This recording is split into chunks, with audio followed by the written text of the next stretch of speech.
നമസ്കാരം. പത്മാസ് കുസൈനിലേക്ക് സ്വാഗതം. ഇന്ന് തയ്യാറാക്കാൻ പോകുന്നത് നമ്മളുടെ കത്തിരിക്ക വെച്ചിട്ടുള്ള ഒരു തൊക്കാണ് തയ്യാറാക്കാൻ പോകുന്നത്. അതെങ്ങനെയാണെന്ന് പറഞ്ഞു തരാം. ആദ്യം തന്നെ നമ്മളൊരു അടുപ്പിലേക്ക് ഒരു പാൻ വെച്ച് കഴിഞ്ഞു. ഇതിലേക്ക് നമ്മൾ കുറച്ചൊരു 2-3 സ്പൂൺ നല്ലെണ്ണ ഒഴിച്ചു കൊടുക്കുക. എപ്പോഴും ഈ തൊക്കൊക്കെ ഉണ്ടാക്കുമ്പോൾ നല്ലെണ്ണ ആയിരിക്കും നല്ലത് വെളിച്ചെണ്ണയെക്കാട്ടിലും. അതൊന്ന് ചൂടായതിന് ശേഷം ഞാനിതിപ്പോൾ ഒരു 100 ഗ്രാം കത്തിരിക്കയാണ് എടുത്തിരിക്കുന്നത്. ഇതിലേക്ക് ഇട്ട് കൊടുക്കുക. നന്നായി നമുക്കൊന്നിത് ഫ്രൈ ചെയ്തെടുക്കാം. ആദ്യം തന്നെ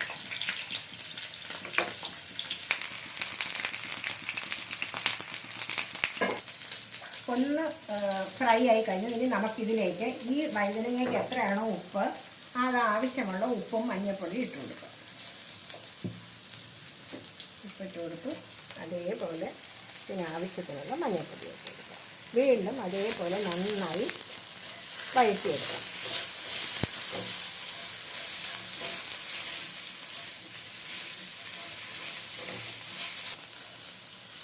ഇതാണ്ടോ വഴുതനങ്ങ ഈ ഒരു പാകമാണ് ഫ്രൈ ആയി കഴിഞ്ഞു.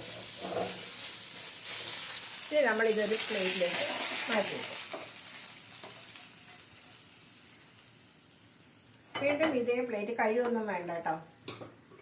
വീണ്ടും കുറച്ച് നല്ലെണ്ണ ഒഴിച്ച് കൊടുക്കാം.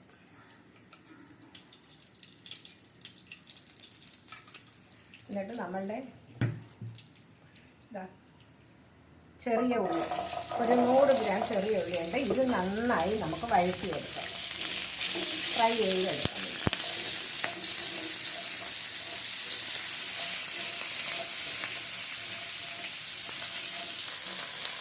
വേണ്ട, ഇത് വഴറ്റി കഴിഞ്ഞു. ഇനി ഇതിലേക്ക് ആവശ്യമുള്ള ഉപ്പും അതേപോലെ ഇട്ട് കൊടുക്കുക. മഞ്ഞൾപ്പൊടി വീണ്ടും ഇത് നന്നായി വറുത്ത് മാറ്റി വെക്കണം കേട്ടോ.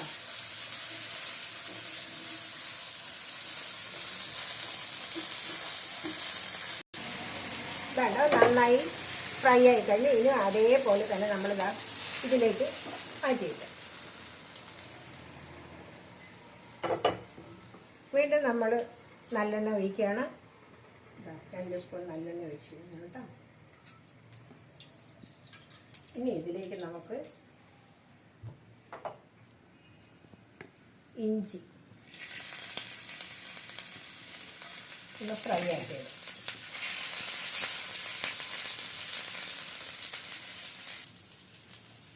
ഒരു 50 ഗ്രാം സവാള നുറുക്കിയത്. ഇത് നന്നായി ഫ്രൈ ചെയ്ത് വേണ്ടത്.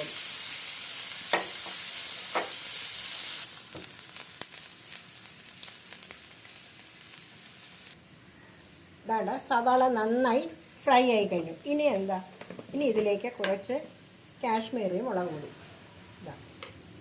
ഇത് മല്ലിയും മുളകും കൂടി പൊടിച്ചതാണ്. ഒരു 2 സ്പൂൺ. ഇതൊക്കെ നമ്മളുടെ എരിവനുസരിച്ച് നിങ്ങൾ ഇട്ടോളൂ. പിന്നെ ഒരു 2 ടൊമാറ്റോ അരച്ചതാണ്. ഇതാണ്. ഇതെല്ലാം കൂടി നന്നായി ചേർത്ത് ഇളക്കി ഒന്ന് തിളപ്പിക്കാം.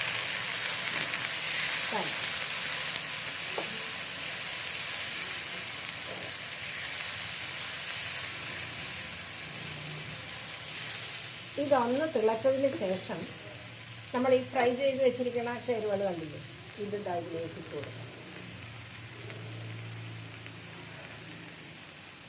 ഒപ്പം തന്നെ ഇതിലേക്ക് വറുത്ത നിലക്കടല, ഒരു 25 ഗ്രാം നിലക്കടലയും ഇതിലേക്ക് ഇട്ട് കൊടുക്കുക.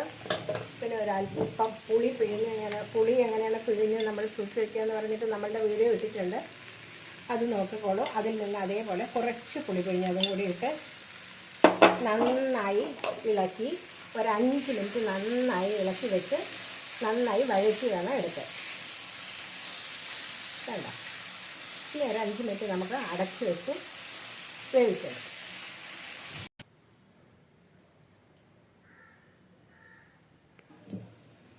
നമ്മുടെ കത്തിരിക്ക തൊക്ക് തയ്യാറായി കഴിഞ്ഞു. ഇനി നമുക്കിതിലേക്ക് അടുത്ത എന്താ ചെയ്യുന്നത് വെച്ചാൽ താളിക്കുകയാണ് വേണ്ടത്. കടുക് താളിക്കുക.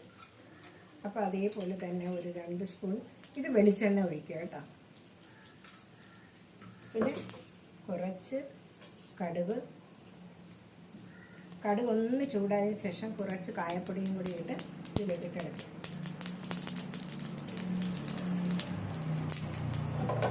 ഇനി ഈ ചൂടോട് കൂടി തന്നെ നമ്മൾക്ക് ഇതിലേക്ക് ഒഴിച്ചു വെക്കാം.